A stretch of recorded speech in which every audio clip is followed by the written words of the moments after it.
Au cœur des déserts d'Afrique australe, une petite silhouette se dresse, face au soleil.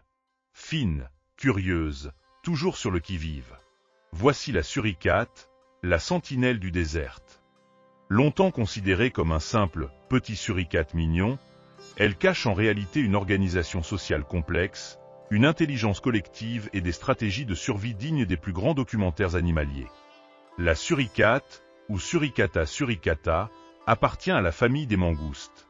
Elle vit en clans, appelés bandes ou colonies, pouvant rassembler jusqu'à 30 individus.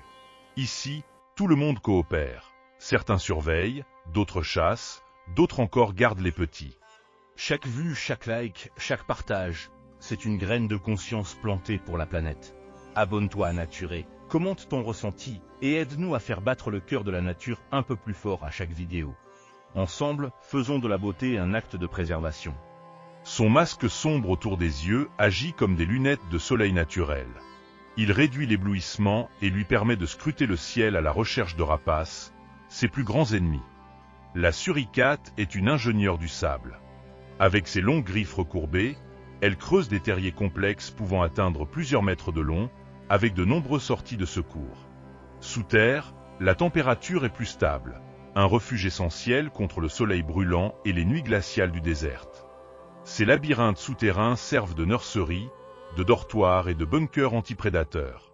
Ici, la colonie se repose, se toilette, renforce les liens sociaux. Pour la suricate, la famille est la meilleure armure. Au menu, insectes, larves, scorpions, petits reptiles, parfois même de petits rongeurs. La suricate fouille le sol sans cesse, renifle, creuse, inspecte chaque recoin. Particularité fascinante. Elle résistait au venin de certains scorpions, capables de tuer d'autres animaux de sa taille. Les petits apprennent par imitation, mais aussi grâce à un véritable enseignement.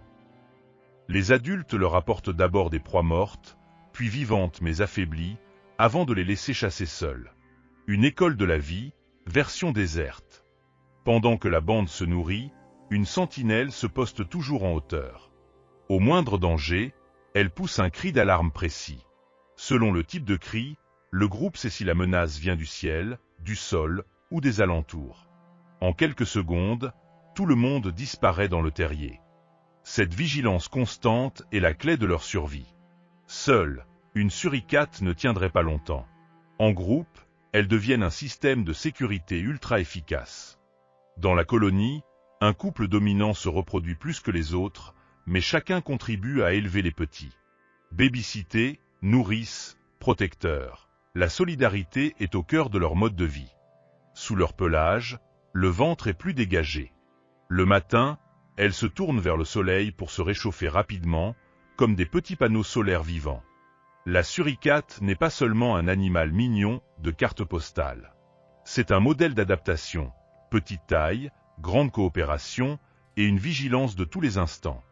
Menacées par la fragmentation de leur habitat et le changement climatique, les suricates dépendent aujourd'hui de la protection de leur territoire et des réserves naturelles. Derrière chaque petite sentinelle du désert, il y a un message. Pour survivre dans un monde difficile, la clé n'est pas la force, mais la coopération. Ce désert, cette colonie, cette vie en miniature. C'est un rappel puissant. Protéger la nature, c'est protéger ces histoires fragiles que la Terre nous confie.